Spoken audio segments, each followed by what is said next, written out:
தங்கம் வைரம் வெள்ளி தள்ளுபடி திருவிழா. தங்க நகைகள் சேதாரம் 1% குறைவு. வைர நகைகள் கேரட்டுக்கு 5000 குறைவு.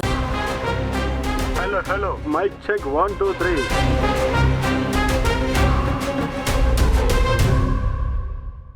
சமீபத்தில் ஒரு ஜோக் பார்த்தேன்.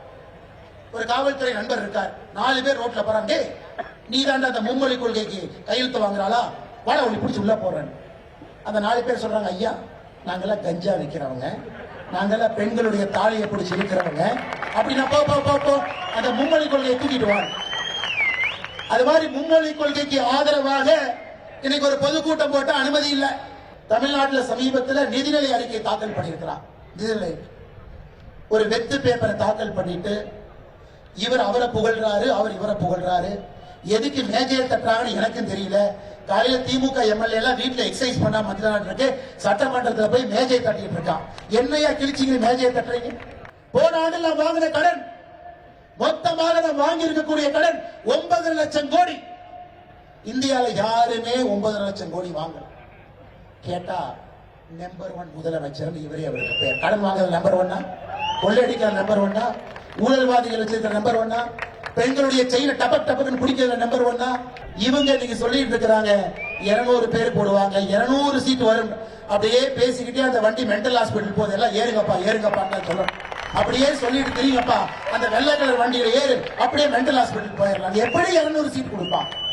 எதுக்கு 92 பேரை கைது பண்ணாங்கன்னா, டாஸ்மார்க்ல போய் அப்பா படத்தை வச்சதுக்கு. அப்பா படம் ஏன்னா நம்ம மகளிரணி பாருங்க, அவங்களுக்கு குறும்பு. ஐயோ பாவம் எல்லாம் குடிக்கிறாங்க, யாரு மது கொடுத்தாங்கன்னே தெரியாம அந்த வெயில நிக்கிறாங்க.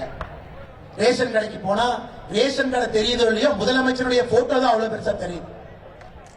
ஒரு டாய்லெட் முதலமைச்சர் நிதியிலிருந்து கட்டியிருக்கிறான், டாய்லெட்டை விட ஒரு போட்டோ பெருசா இருக்கு. பஸ்ல ஏறினா போட்டோ இருக்குது, போட்டோ பார்த்துட்டு போனா கீழே தலையில உடுத்துருவீங்க, நான் கீழே ஃபுல்லா ஓட்டேன். ஆனா எல்லா இடத்துலயும் போட்டோ. மகளிர் யோசிச்சாங்க, ஒரு டாஸ்மார்க்ல போட்டோ போட்டுடலாம். காவல்துறை 92 பேரை கைது பண்ணி 6 பேர் ஜெயில இருக்காங்க. இந்த அநியாயத்தை பாத்தீங்களா? அது மட்டும் இல்லை, திமுக காரங்களுக்கு எதற்கு இதனுடைய சக்தி தெரியலாங்க ஐயா. யாருமே படிச்சு அங்க அதிகாரத்துக்கு வரல. அக்கா தமிழிசை அக்கா சொன்னாங்க, நான் படிச்சேன், எத்தனை சப்ஜெக்ட்ல பாஸ் ஆனேன், இதெல்லாம் பாருங்க. உதயநிதி ஸ்டாலின் டிகிரி வாங்கியிருக்காரா தெரியாது, எங்க படிச்சாரு தெரியாது, அவரு பரீட்சை பேப்பர் யார் எழுதினா தெரியாது. தமிழ்நாட்டினுடைய கல்வித்துறை அமைச்சர் இந்த ஊரை சார்ந்த அன்பில் மகேஷ் பொய்யாமொழி, அவர் இன்னும் இதை விட முக்கியமான பொறுப்பு இருக்கு. அகில உலக உதயநிதி ரசிகர் மன்றத்தினுடைய தலைவர். ஏதோ உங்க கைத்தட்டலுக்காக சொல்லிங்க, அகில உலக உதயநிதி ரசிகர் மன்றத்தினுடைய உண்மையான தலைவர் அன்பில் மகேஷ் பொய்யாமொழி. இதெல்லாம் தாண்டி கொஞ்ச நேரம் இருந்ததுன்னா கல்வித்துறையை பத்தி பேசுவார். இவர்களுக்கு கல்வியை பற்றி என்ன தெரியுங்க? யோசிச்சுப்பார். உங்களுடைய குழந்தைகள் என்ன படிக்கணும் என்ன தெரியணும்? தெரியாது. ஒரு அமைச்சரையும் பாருங்க. காந்தின்னு ஒரு பேர், சரி ஏதோ காந்தி மாதிரி இருப்பாரு நினைச்சீங்கன்னா, 1990 காலகட்டத்தில் கள்ளச்சாராயம் காட்சி குண்டா ஆட்ல ஜெயிலுக்கு போயிட்டு வெளியே வந்து அமைச்சராக இருக்கக்கூடிய காந்தி. செந்தில் பாலாஜி 5 கட்சி மாறி வந்து சாராய அமைச்சர், 1.5 வருஷம் ஜெயிலுக்கு போனாரு. அடுத்து 5 வருஷமா 10 வருஷமா நமக்கு தெரியாது ஜெயிலுக்கு போறாரு. அவர் ஒரு அமைச்சர். அறநிலைத்துறையினுடைய அமைச்சர் சேகர் பாபு, சென்னையில ரவுடி ஷீட்டர், ரவுடி சரித்திர பதிவேட்டில் பெயர் இருந்த ஒருவர் அறநிலைத்துறையினுடைய அமைச்சர். யோசிச்சு பாரு, நாடு விளங்குமா?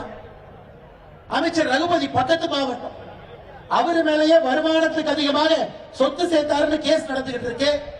அவர்தான் சிறைத்துறை நீதித்துறையினுடைய அமைச்சர். நாடு விளங்குங்களா? இந்த கூட்டு களவாணிகள் ஒன்னா சேர்ந்து நம்ம குழந்தைகள் என்ன படிக்க வேண்டும் என்பதை தீர்மானம் செய்ய போறாங்க. ஒரு ரவுடி கிளாஸ் எடுத்தா ரவுடி தாங்க கிடைப்பான், நல்ல ஆசிரியர் கிளாஸ் எடுத்தா நல்ல பையன் கிடைப்பான். அன்பு சொந்தங்களை நீங்க ஏற்றுக்குவீங்களா? தன்மை இருக்கிறது. அரசியல் தலைவராக இருந்து அதுபோல் மாண்போடு வாழ்ந்திருக்கிறார். அவர் ஒருவேளை குற்றப்பின்னலில் இருப்பவர்கள் அமைச்சர்கள் என்று சொல்லுவது பாஜக மாநிலம் ஆளுகின்ற அந்த மாநிலத்தை சார்ந்த அமைச்சர்களையும் சட்டமன்ற உறுப்பினரையும் மனதிலே வைத்து சொல்லியிருப்பார் என்று நினைக்கின்றேன்.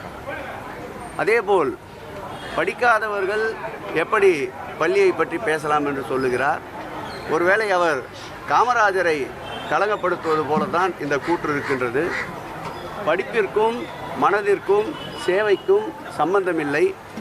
மனதார மனிதாபிமானத்தை கொண்டிருப்பவர்கள் யார் உயர் பதவிக்கு வந்தாலும் மக்கள் சேவையை தலையாய கடமையாக ஏற்று செயல்படுவார்கள் என்பது அண்ணாமலை போன்ற தற்கூறிகளுக்கு தெரியாது.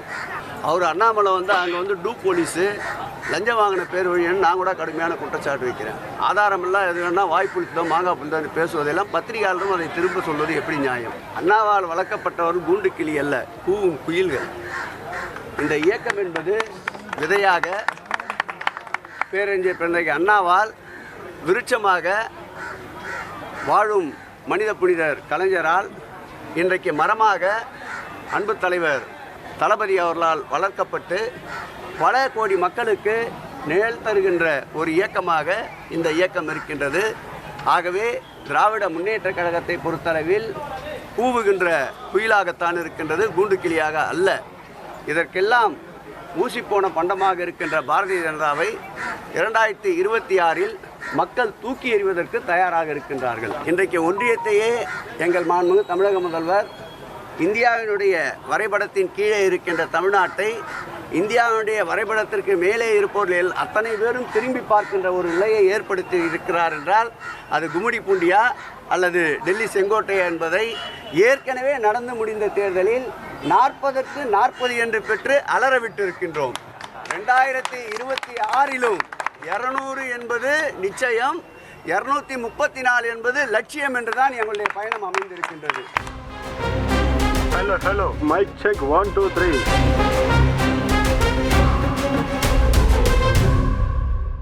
தங்கம் வைரம் வெள்ளி தள்ளுபடி திருவிழா. தங்க நகைகள் சேதாரம் 1% குறைவு, வைர நகைகள் கேரட்டுக்கு 5000 குறைவு.